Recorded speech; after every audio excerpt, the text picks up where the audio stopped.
Hi, hello. Welcome to Lead Pack, the complete political analytical council. మనం గత 3 వీడియోలలో Congress party ప్రకటించిన 6 గ్యారంటీల పైన జరుపుతున్న విశ్లేషణలో భాగంగా ఈ వీడియోలో కాంగ్రెస్ పార్టీ ప్రకటించిన 5-6 గ్యారంటీల గురించి, వాటిని అమలు చేస్తే ఈ ప్రభుత్వం పైన పడే ఆర్థిక భారం ఎంత అనే విషయాల గురించి విశ్లేషిద్దాం. అయితే ఇందులో కాంగ్రెస్ పార్టీ ప్రకటించినటువంటి గ్యారంటీ చేయూత అనే గ్యారంటీ ద్వారా వృద్ధులకు, ఒంటరి మహిళలకు, దీర్ఘకాల అనారోగ్యంతో బాధపడుతున్న వారికి గత ప్రభుత్వం 2,000 రూపాయలలాగా ఇస్తున్న పెన్షన్ని మేము అధికారంలోకి వచ్చిన వెంటనే 4,000 రూపాయలుగా ఇస్తామని హామీ ఇచ్చారు. అయితే ప్రభుత్వ లెక్కల ప్రకారం తెలంగాణ రాష్ట్రంలో పెన్షనర్ల సంఖ్య దాదాపుగా 46 లక్షలు ఉన్నట్టుగా మన దగ్గర సమాచారం ఉంది. అయితే గత ప్రభుత్వం ఈ 46 లక్షల మందికి పెన్షన్ ఇవ్వడానికి 11,000 కోట్ల రూపాయలు ఖర్చు పెట్టింది. అయితే ఇప్పుడు ప్రస్తుత ప్రభుత్వం ఈ 2,000 రూపాయల పెన్షన్ని 4,000 రూపాయలుగా పెంచితే ప్రభుత్వ ఖజానా పడే భారం 22,000 కోట్ల రూపాయలు ఈ చేయూత అనే పెన్షన్ స్కీమ్ ద్వారా ప్రభుత్వం చెల్లించాల్సి ఉంటుంది. అదేవిధంగా ఇందులోనే ఇచ్చిన మరొక హామీ 10 లక్షల ఆరోగ్యశ్రీ. సో ఈ 10 లక్షలు ఆరోగ్యశ్రీకి పెంచింది ఆల్రెడీ అమలు చేశామని చెప్పారు.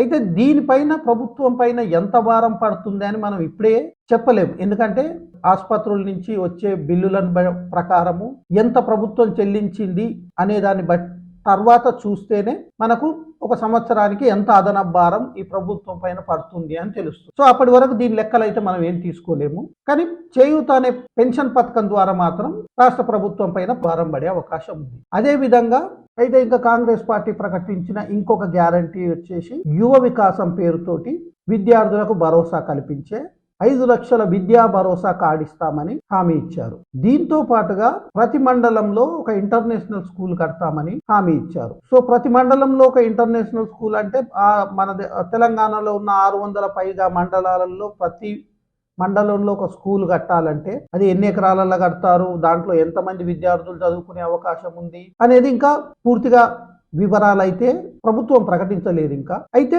ప్రతి మండలానికి ఒక స్కూలు, ఇంటర్నేషనల్ స్కూల్ కట్టాలంటే మినిమంగా ఒక 50 కోట్లు ఖర్చు అవుతుందని మనం అనుకుంటే కనుక దాదాపుగా ఈ ప్రభుత్వానికి ఈ పథకం అమలు చేయాలంటే 3,000 కోట్ల రూపాయలు ఖర్చు అయ్యే అవకాశం కనిపిస్తుంది. అయితే అది ఎప్పటిలోగా పూర్తి చేస్తారు ఏంటి అనేది దానికి సంబంధించిన వివరాలు అయితే లేవు. కానీ ఈ గ్యారంటీలో మాత్రం ఇది హామీ ఇచ్చారు. సో ఇవి కాంగ్రెస్ ప్రకటించిన 6 గ్యారంటీలు. సో ఈ 5వ గ్యారంటీలో 3,000 కోట్లు ఇంటర్నేషనల్ స్కూల్స్ కి, అదే విధంగా ఈ 5 లక్షల విద్యా భరోసా కార్డు అనేది దీనికి ఇంకా ఎంత బడ్జెట్ అవుతుంది అని మనం అంచనా వేయలేము. ఎందుకంటే దానికి సంబంధించిన పూర్తి వివరాలు ప్రభుత్వం విడుదల చేయలేదు కాబట్టి అది ఎలా విద్యార్థులకు ఎలా ఇస్తారు, నిరుద్యోగులకు ఇస్తారా ఏంటి అనేది ఇంకా మనకు తెలియదు. సో ఈ 5వ గ్యారంటీలో 3,000 కోట్లు, అదేవిధంగా చేయూత పథకంలో 22,000 కోట్ల రూపాయలు పెన్షన్లకి, అదేవిధంగా ఆరోగ్యశ్రీ 10 లక్షలకు పెంచారు. ఇంతకు ముందు ఉన్న 5 లక్షలని 10 లక్షలకు పెంచారు కాబట్టి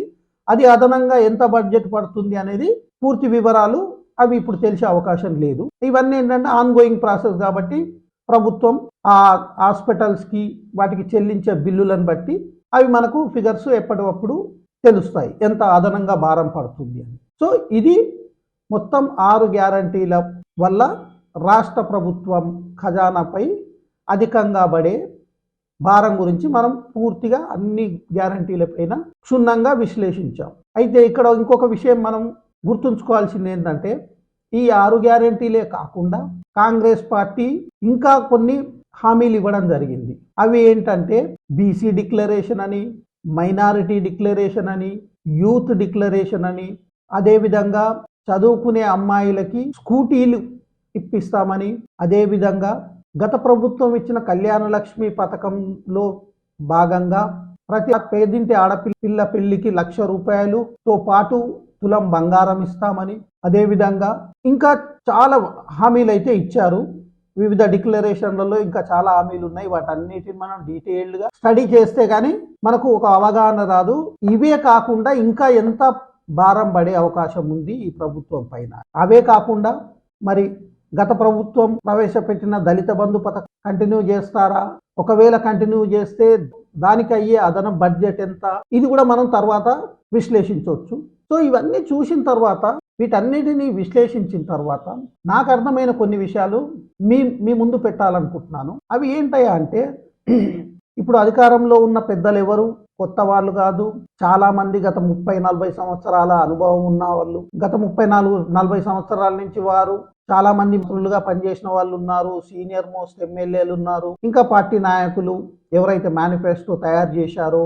సో వీరందరికీ ఈ ప్రస్తుత రాష్ట్ర ఆర్థిక పరిస్థితి ఏంటి, రాష్ట్రంలో ఉన్న అప్పులెన్ని, రాష్ట్రానికి వచ్చే ఆదాయం ఎంత, ఈ హామీలు అమలు చేస్తే ఈ ప్రభుత్వం పైన పడే భారం ఎంత, వీటిని అమలు చేయాలంటే ఎంత బడ్జెట్ అవుతుంది అని తెలియకుండానే హామీలు ఇచ్చారని నేనైతే అనుకోను. ఎందుకంటే అందరు సీనియర్ మోస్ట్ లీడర్లే ఉన్నారు కాబట్టి వాళ్ళకి అన్నీ తెలుసు. అయితే ఇక్కడ ఒక విషయం అర్థమవుతుంది ఏంటంటే, గత 10 సంవత్సరాల నుంచి కాంగ్రెస్ పార్టీ అధికారానికి దూరంగా ఉంది. సో ఈసారి ఎలాగైనా అధికారంలోకి రావాలి ఏకైక లక్ష్యంతో కాంగ్రెస్ పార్టీ ఈ సాహసోపేతమైన గ్యారంటీల అమలుకు ప్రజలకు వాగ్దానం చేసింది.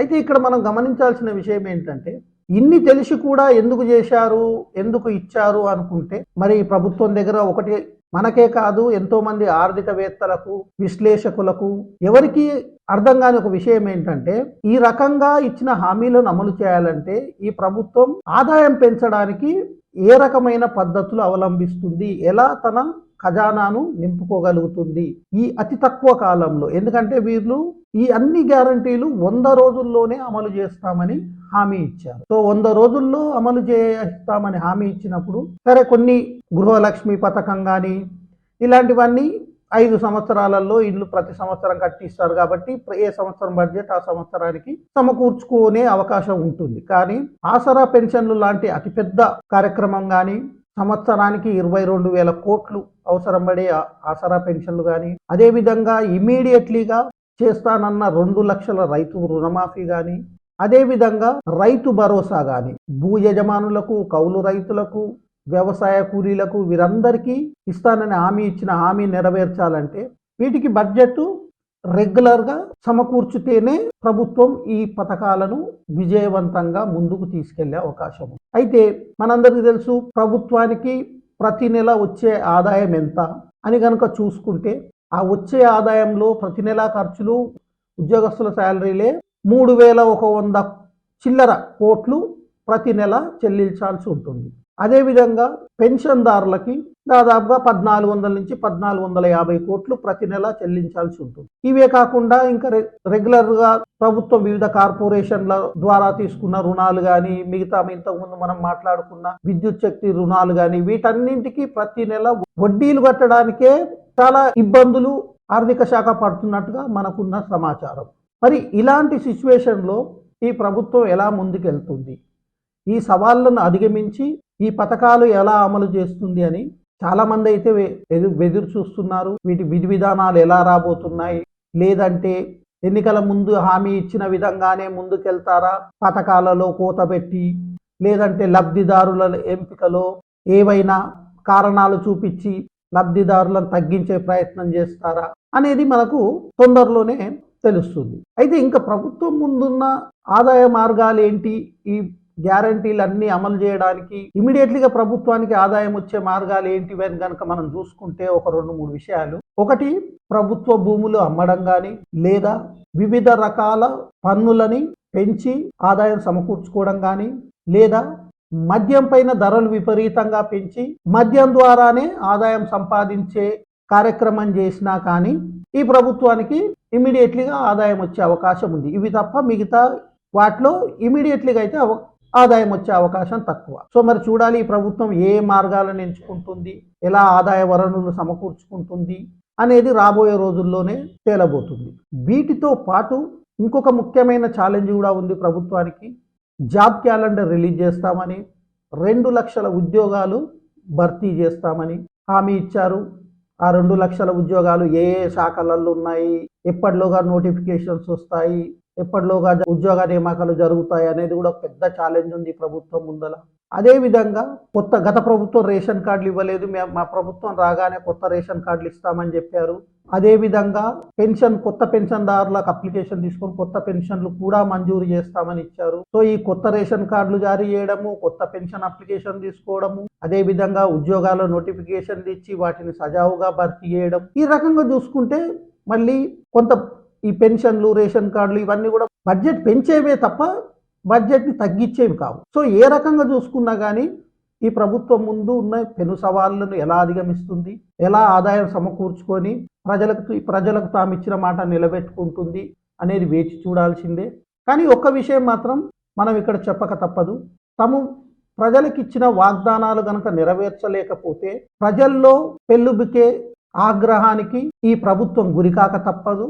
అదేవిధంగా ప్రజల ముందు దోషిగా నిలబడే అవకాశం కూడా ఉంటుంది. సో వేచి చూద్దాం ఈ ప్రభుత్వం ఎలాగ ముందుకు వెళ్తుంది, ఎలాగ ప్రజలకు ఇచ్చిన హామీలను నెరవేర్చుకొని తాము ఈ ప్రభుత్వాన్ని ప్రజాపాలన ప్రభుత్వంగా ముందుకు తీసుకెళ్తారో వేచి చూద్దాం. Thanks for watching. Please subscribe lead pack channel. Thank you.